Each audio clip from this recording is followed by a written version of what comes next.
Come on, lazy bum. Wake up.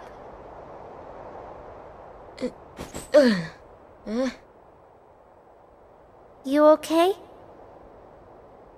I guess. Those creatures that attacked you are after the Keyblade. But it's your heart they really want. Because you wield the Keyblade. I'm so glad that you're okay, Kairi. Kairi? Who are you talking about?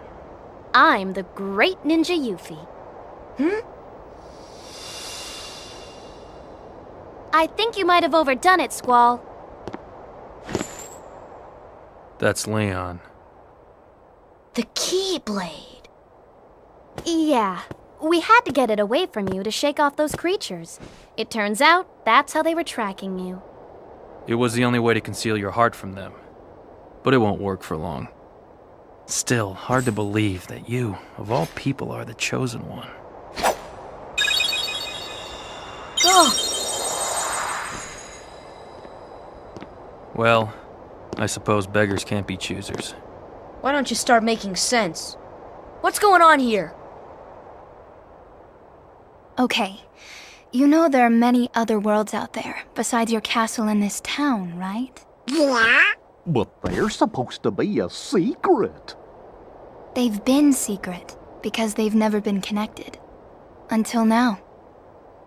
When the Heartless came, everything changed. The Heartless? The ones who attacked you, you remember? Those without hearts. The darkness in people's hearts. That's what attracts them. And there is darkness within every heart.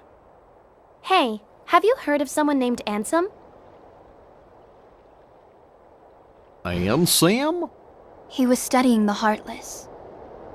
He recorded all of his findings in a very detailed report. Gosh, can we see it? Its pages are scattered everywhere. Scattered? Too many worlds. Oh, then maybe the king went to find them. Yes, those were my thoughts exactly. We've got to find him quick. Red! First we need the key. That's right.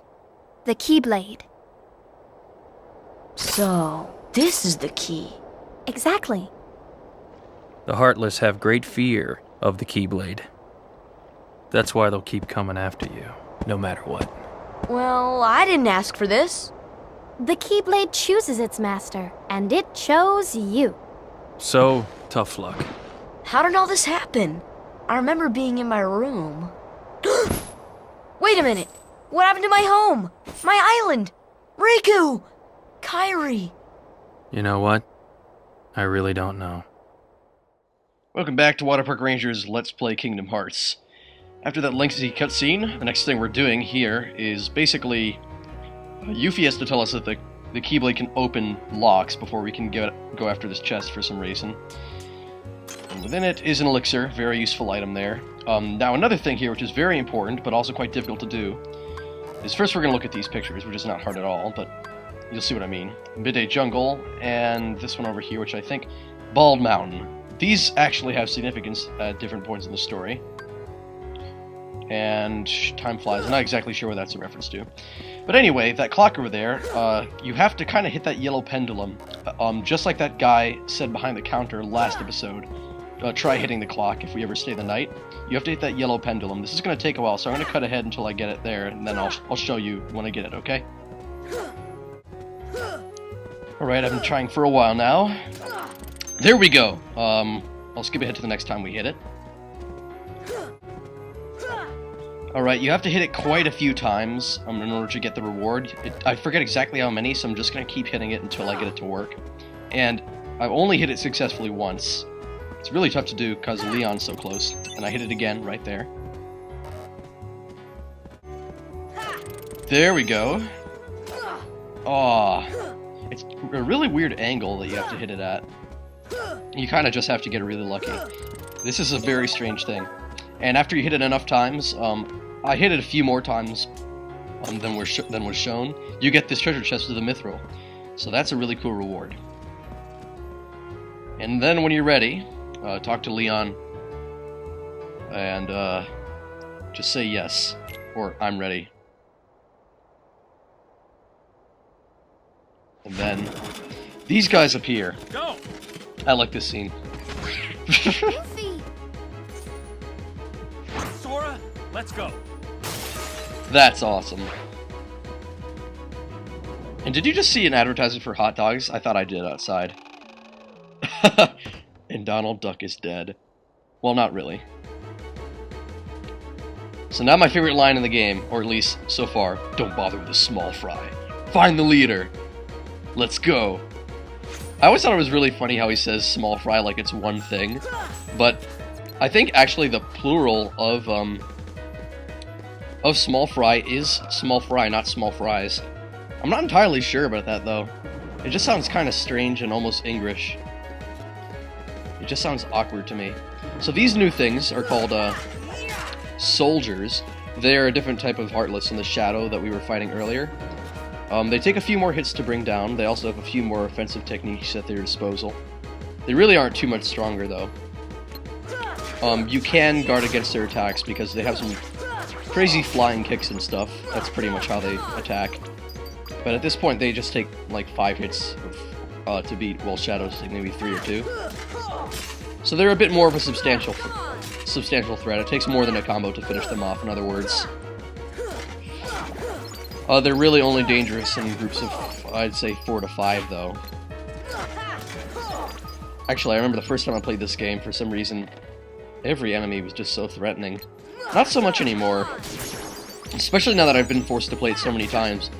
I don't know if you knew, but I said an announcement earlier that almost all the video recording that I had done of this game had been deleted.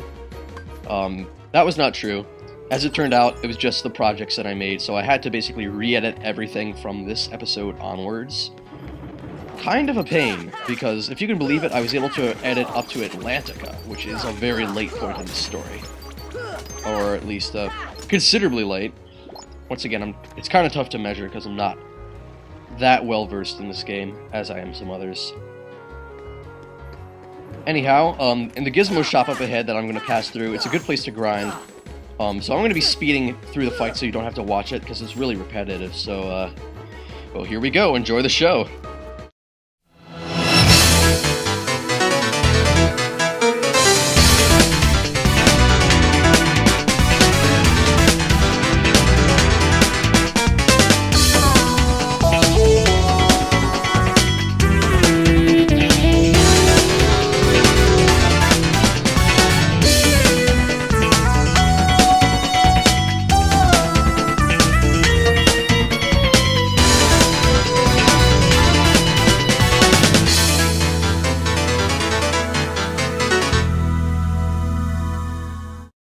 And there you go. As you saw at the end, I took on 5 shadows. No, I mean 5 soldiers.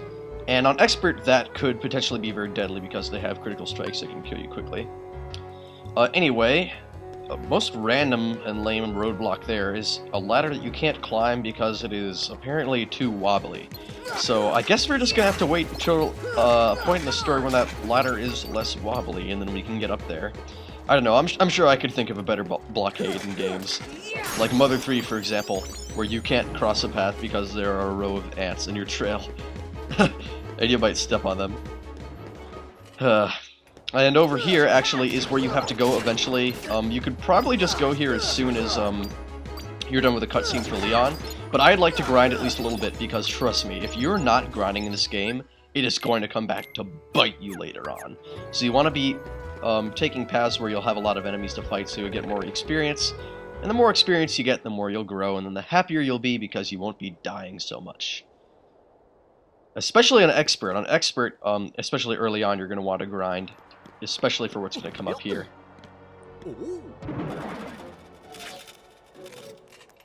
Gosh, are these the Heartless guys? Let's go get them.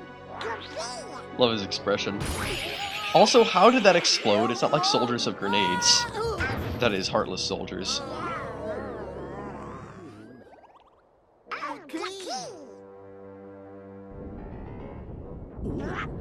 So this is where they meet. And now the city is trying to kill us. There's just 4 soldiers. Now that you have Donald and Goofy's help, they're gonna fight also.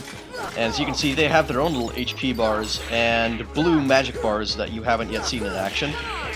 Or at least, we can't wield magic ourselves. That is, Sora can't. But you just saw Donald, he shot some kind of fire. So that's what magic does. And now, there is one more guy we have to contend with. But he's gonna take a bit longer. This is a boss. And we're gonna have to fight him next episode. Okay? Next episode, we're going to take on the boss of Traverse Town. See you then.